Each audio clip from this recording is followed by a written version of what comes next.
Welcome to Power Your Life Today. I'm Christy Joe, Mind and Body Strategist. And in Power Session number 40, I'm speaking with Alison Donaghey, who is an Outcome Analyst. She is a speaker, successful business owner, and author of Think Opposite, using the Domino Effect to change your business, change the world. Alison specializes in challenging people to think about what they tend to think about and to think opposite at least once a day. Her greatest success story for thinking opposite is her own. She formed her own woman-owned painting business despite being a male-dominated industry. Thinking strategically from the very beginning has proven to be the most critical part of her business, which has served the British Columbia area for the past 17 years. In our conversation, you're going to hear about how you need to challenge your status quo, how you can get rid of fear, and it's actually a little bit easier for our younger generations. That you have no idea where life will take you, so you need to head in the direction you actually want to go. She's going to talk about how you can be true to yourself, and you should be doing things in alignment with what you feel internally is right. How thinking opposite keeps us in a state of trying to be a better version of who we are, and how serving others in the realm of your own soul is the greatest way to happiness.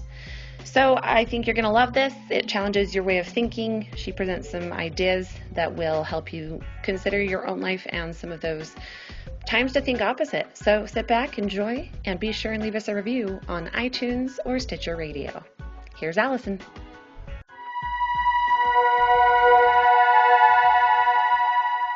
No matter how you live your life, there's always going to be some regrets. I think the important part is just trying to mitigate that as much as possible, trying to have that experience so that when you do go, you're on your deathbed, you can look back and go, I know, but I did do all of those great things.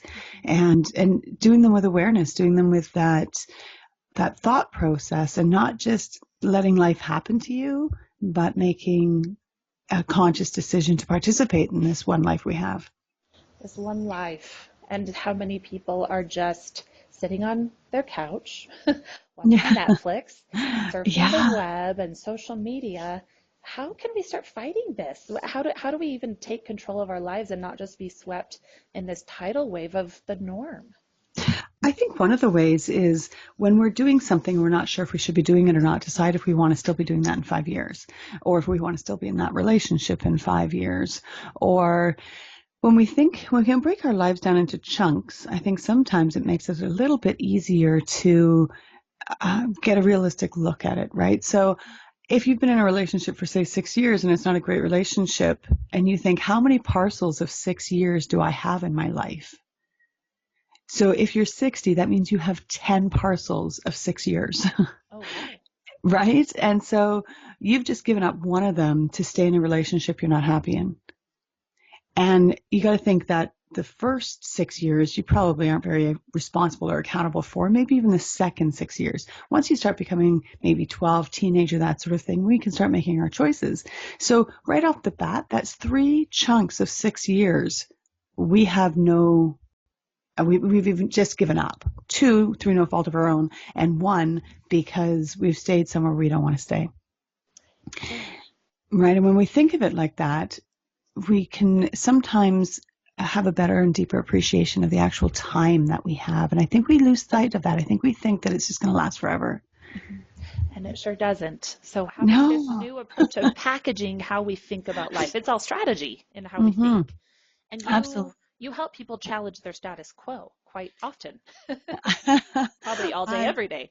I do try. I think there's an importance to conscious living and decision making and being aware of the outcome of our choices. And often we don't think about that. We're just so busy. Like, as you mentioned, like, we're on social media and we have all of these things going on in our life. We don't have time to actually process what we're doing and how that's going to result. Is it going to take us where we want to go? Or is it just going to be one of those, maybe I'll end up where I want to be, but we don't even know where we want to be in order to head in that direction. And we're not even necessarily just talking about like 5-year plans or anything like that. I'm talking about how are we contributing the way that we think we're contributing? So if we give to a charity, is that charity actually doing what we want them to do with our money? Is it having that end result? Who's being impacted? And I think when we can take that time to think about that in multiple areas of our lives, then we just have that, again, that more conscious living and the impact. Impact is huge. It sure is, and it allows us to become more than we ever will be just focusing on ourselves. Absolutely. Yes. And we often think we're doing good things, but when we see where they land, we realize that it's not being effective. And that's where we can start learning and questioning our status quo. Your best case study probably for starting to challenge the way you think and making change in your life. I would love for you to share a little bit more about the transition you experienced as you learned how to challenge your own status quo into where you are today. Oh, well, it's always looking back on things has way more clarity, I think, sometimes than Sure. being in it. Um, my boyfriend had died. He was an active drug addict. He'd gone back relapsed into drug addiction right after we'd gotten together, and I'd moved in with him. I was a single mom and I didn't really know how to get out. And so I definitely had one of those 6 year chunks of spending my life doing something I didn't want to be doing and just hoping it would get better just because I was hoping it'd get better. And in '99, he ended up dying, and I wasn't quite sure what I was going to do. I hadn't finished my degree, and I decided to start my own company, house painting. And the process of being in a male-dominated industry and not really knowing anything about business. I knew how to paint, but I didn't know anything about business, and having to really pay attention to the impact that I was having in my community and with my staff and with my clients, and just constantly the revamping of that, trying to just do a better job. And I think sometimes we lose sight of that. Just do a better job. That's it. Yeah. Do a better job with our choices, do a better job with our life, do a better job with the people that matter to us, our clients. And I learned an awful lot about that, and it wasn't something I intended to do for a long time, but I realized I was really good at it, and I managed to get off welfare, and I have a great life with my son, and I've done a lot of really, really amazing things simply because I wasn't willing to just stay with that status quo and do it like everybody else did it. The guys in the industry certainly do business differently than me, and I probably could have done that, but I probably wouldn't have survived as a business.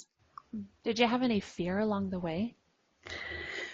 Oh, I'm sure there's always that fear. Am I going to be okay? The benefit from being on welfare is there was no place to go but up. And and being young, I was 30 when I started my business, which right now doesn't feel like it was young, but at the time it felt young. And we have still that sense of immortality at that time. And it's much different starting a business at 48 than it is at 30 because I know more. And so when I started Domino Thinking a couple of years ago, it was definitely more fear, I think, in that than there was initially. Initially, I think I was just too young to be scared. Wow. And I think that's the great thing that our millennials have is they have that youth and they have all this access and they don't have the same fear that we develop as we get older. I think that's pretty powerful. I started my nutrition fitness business at 25. I knew nothing. I look back, I just turned 30. And so I'm sitting here hearing, ooh, maybe in a decade I'll feel like I'm smarter, I know more. I certainly know that's possible. But I hear you in the fear thing. I think, this generation and the one coming up underneath even me there is less of that fear. You're seeing other people living large, challenging, saying, you want to start a business? Great. Go listen to a podcast. Go start doing these. We have resources available, yet oftentimes people still feel held back. So I'd be curious if somebody is listening to this who, let's say they're in that 30 plus category. They feel stuck. They feel their life is just routine, predictable. There's no excitement. That status quo is absolutely right there. What advice would you give them to start challenging that? Baby steps. Bigger. And that's all it is because we have no idea where life is going to take us. And all I think we can do is start heading in that direction we want to go. If you want independence, if you want financial independence, if you want employment independence, if you want whatever it is that you want, just have a picture of that and start walking towards it. You know, somebody, a woman that I'm working with, and I hope she doesn't mind me quoting her, she had this really beautiful analogy with airplanes, and how if you just, a flight knows it's going to leave Toronto and land in Vancouver. And I'm Canadian, so for for those Americans, let's just say we're going to leave New York and end up in LA. Um, and sometimes it just seems like the big mystery north up here. It is. Yeah. Well, I spend a lot of time in the States, and people are like, "Where are you from?" I just say Canada. It's just easier. Yeah, the big expanse above. That's right. Yes. And so if a plane is leaving New York to LA, it knows it's going to LA. It doesn't always know its exact route. It may have to drop in altitude for, what was she saying, for different weather fronts and that sort of thing. But it just knows that that's where it's going. And sometimes that's all we need to know, is where we just want to go. And then ask the right questions. And if you don't know the right questions, ask people who may know those right questions. Listen to the podcasts. Get a coach if that's what feels good for you. And read the books. Do what you need to do, but just every day make a step in that direction. And it takes the fear out of it, because it's really easy to have small wins. We think we need those big wins. We think we need those $10,000 a month wins. Well, first of all, I think most of those people are lying. Second of all, thank you. Second of all, they didn't do that overnight. The ones that are doing it, they didn't just wake up one day and go, this is going to be a $10,000 a month. Yep. They still had to learn the skills. They still had to earn that position in life. And we don't see that story. We don't see all of the auditions that Keanu Reeves had to go to before he became Keanu Reeves, right?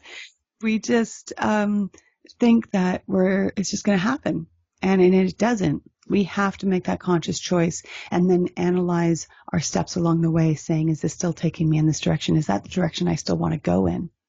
And have that awareness, that open-eyed experience. It's kind of like climbing a spiral staircase. That's what came to my mind as you were describing that, is you're going to keep climbing. You can't just jump up to the next level. It's a slow graduation process, but you will see that growth, and you'll keep coming around to be able to look and look back and say, wow, I did grow here. It didn't feel like it at the time, but I was taking those little steps. Mm-hmm. Most of the growth that I've had in my life have just been like looking back and seeing it, not even recognizing it while I was in it necessarily. You know, I remember when I bought my house, and my friend came over, and she hadn't seen it in a year, and she said, "Oh, you've done so much." And I said, "What are you talking about?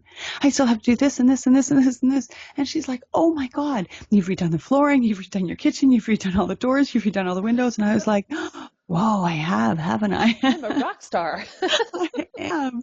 And it's that perspective sometimes that we miss out on. And I would really challenge people to think about that, because they're probably further along than they think they are. Most people are further along than they think they are when they actually get serious and honest about it. Yeah.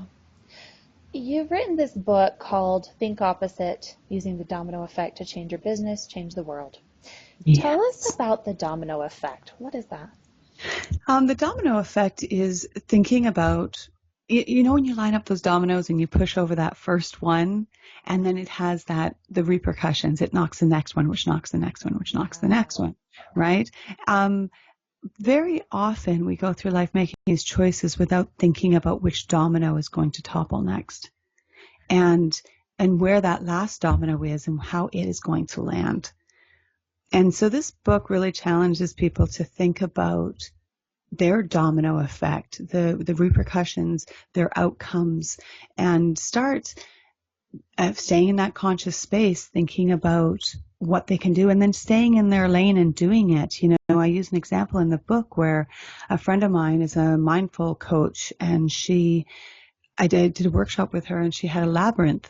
And it was the first time I actually walked one. Have you ever walked one? No, I haven't.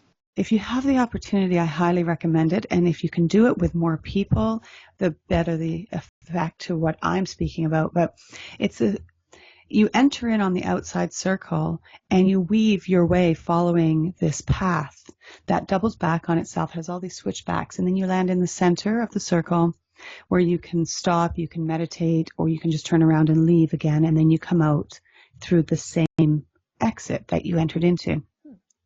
And when there's other people walking on this labyrinth, you can hear them and you can feel them, but you need to stay focused on where you're walking, because if you lose your balance, you may step into the next line, which is going to take you in a totally different direction. Oh, wow.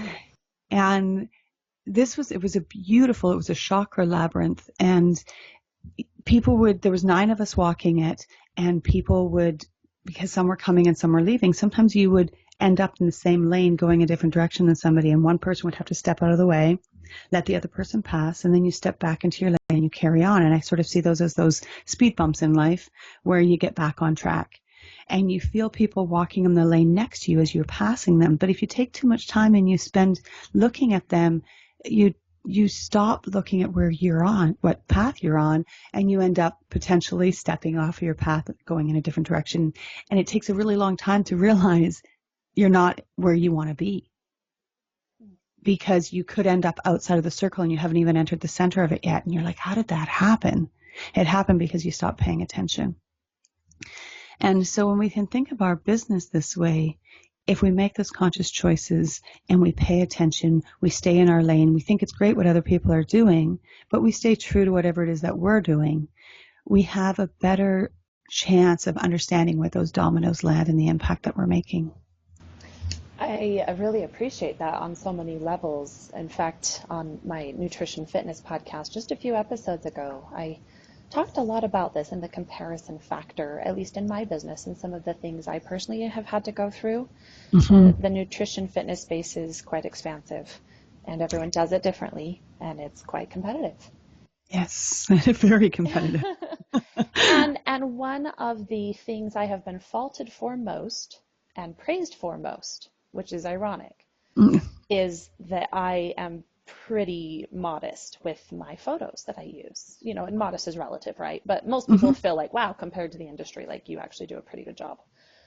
And so I appreciate, again, hearing about staying true to what you're doing, not getting distracted or maybe persuaded because of the lane other people are in, and staying focused on what you set out to do. Now, is that to mean we shouldn't pivot or grow or change? And how do we navigate when it's appropriate to learn and change versus, compelled to change due to other people?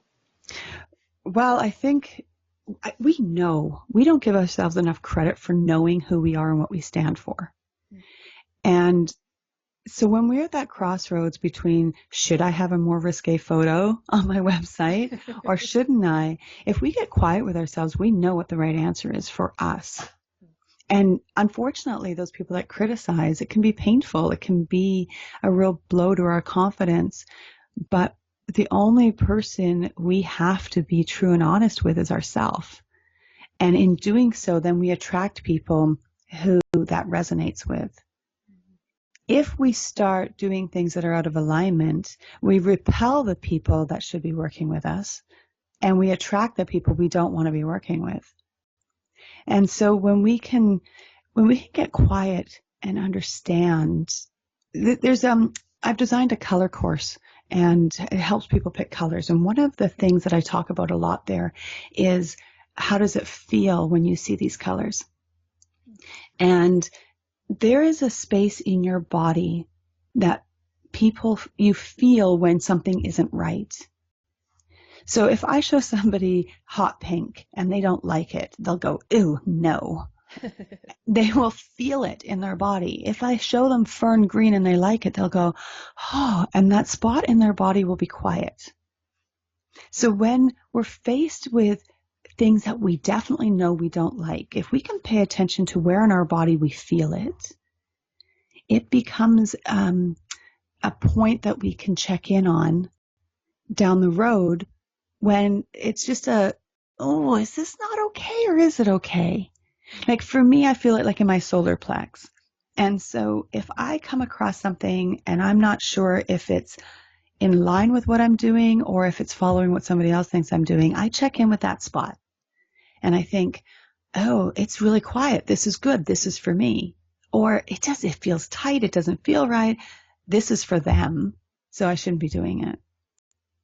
And we all have that physical reaction when things feel wrong. The trick is understanding where it lives and what it feels like. So if we can start paying attention when we're watching a TV show and it's a topic that we don't like, where do you feel it? If you're having a conversation with somebody and they're displaying characteristics we don't like, where do you feel it? When you see fuchsia pink, where do you feel it? And if you can tap into that, it does help you differentiate between what somebody else is telling you what to do and what you really should be doing. I am surrounded by fuchsia as we talk right now.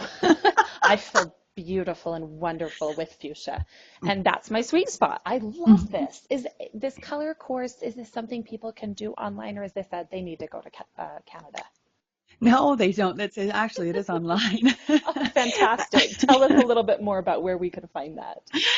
It's called yourperfectcolors.com, and it's a course over the years, because I own a house painting company, and over the years I've recognized that people were picking bad colors for their homes.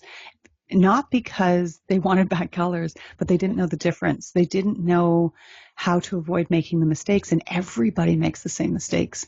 And so over the years, I developed this process that allowed people to avoid making the mistakes. And then somebody said to me, why isn't this a course? And I was like, good question. So I've turned it into a course, and it's online, and people can check it out if they want to. But again, that's one of those things that I talk about in the book, where you can find those things that you can capitalize on, pay attention to, because in your industry, you know things in a different way than anybody else knows things. Mm-hmm.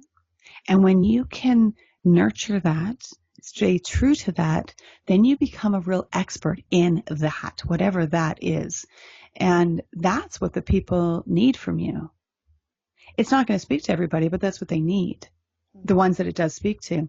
And the trick is to just get really good at being you.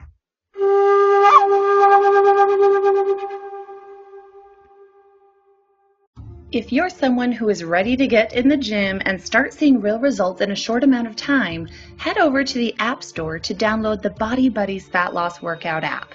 After coaching scores of male and female fitness athletes and bodybuilders, bringing in their topmost physiques, I wanted to make something that would help all of my body buddies, no matter how experienced they are in the gym. So, whether you're new to lifting or a seasoned athlete, you are going to love the focused training the Body Buddies Fat Loss Workout app gives you, and the short 20 to 45-minute workouts you can knock out quickly. I've designed the workouts using the latest research in muscle strength and fat loss, which means you will see results faster. With video exercise demos, written descriptions, circuit timers, and a complete library of workouts from upper and lower body to abs, cardio, and stretching, you'll be able to find exactly what your body needs to take it to the next level. One of the first steps to power your life today is to power your body. Learn more at fatlossworkoutapp.com or go straight to the App Store to download Body Buddies Fat Loss Workout app.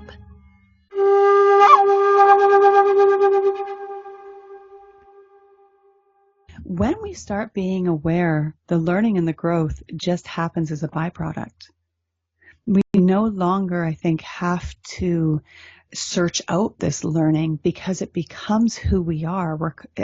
When we have this conscious thought, this awareness of the domino effect, when we think opposite, it always keeps us in a state of striving to be a better version of who we are, because it's a constant tweaking. It's that constant, how do we do this just a little bit better? Ooh, that person I offended with this, how do I change my policy so that it better serves people while still stays true to me? So you're constantly tweaking and changing and growing, and there seems to be a little bit less of that need maybe to become addicted to the self-help because it's ingrained in how you're living. Do you think there's a point we can spend too much time in that active pursuit of learning? I think it depends on how we're learning or why we're learning. If this is so that we can fix us because we think we're broken, then yeah, absolutely, we can spend too much time there.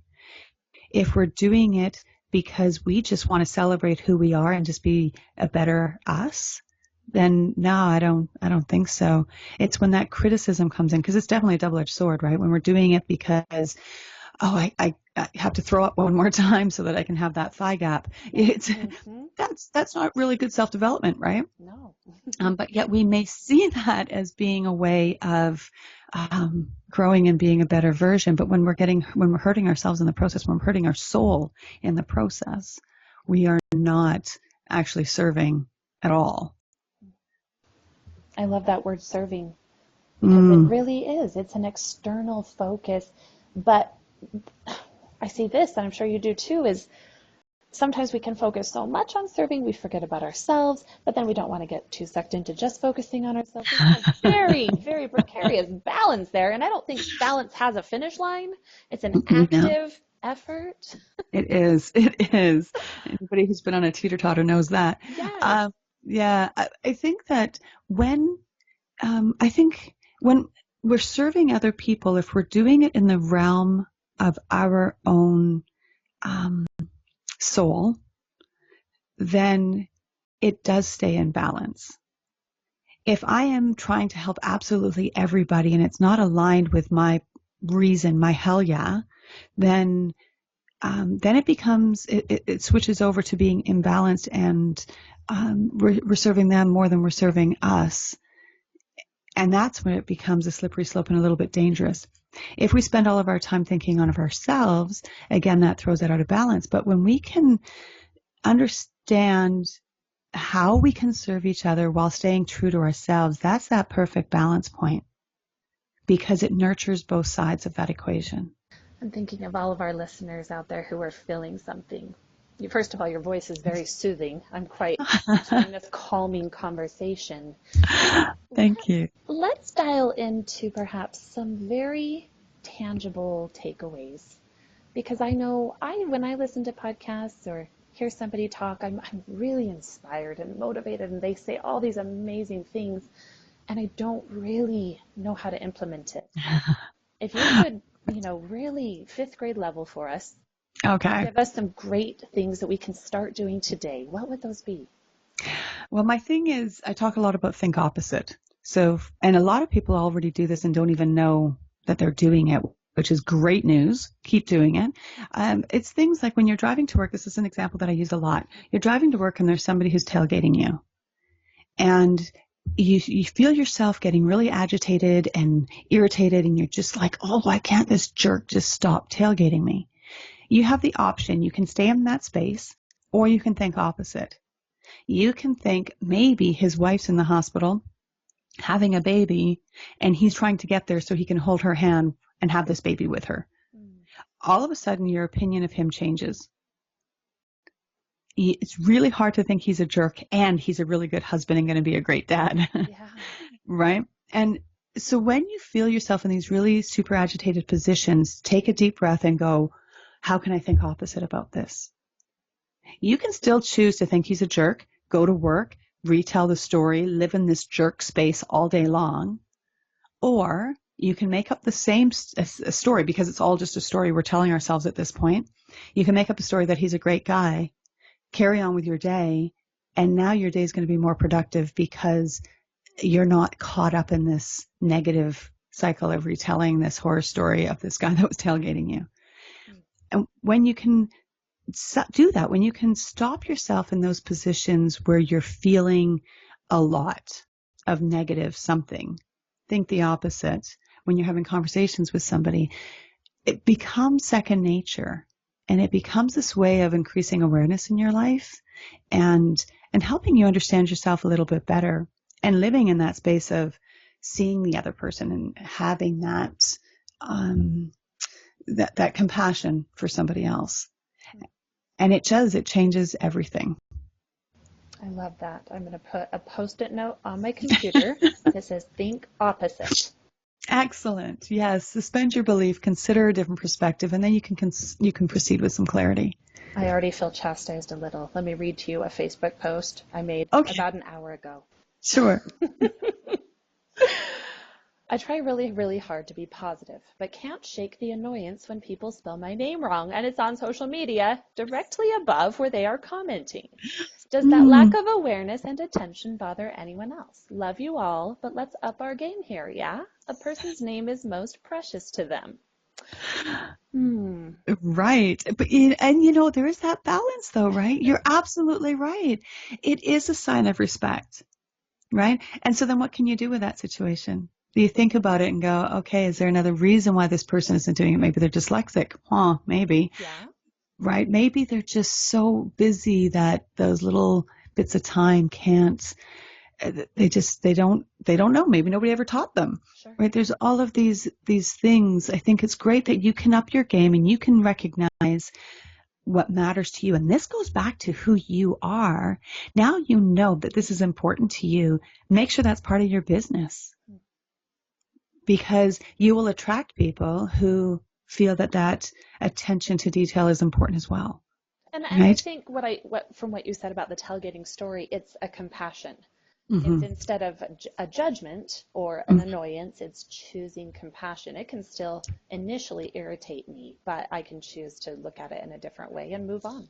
You can. And it's twofold. What it does is it helps you practice seeing the position of the other so that when you bump up against somebody who has very opposing views to you, like say maybe you're pro-life and they're pro-choice, you are now practicing seeing that other person, seeing their perspective.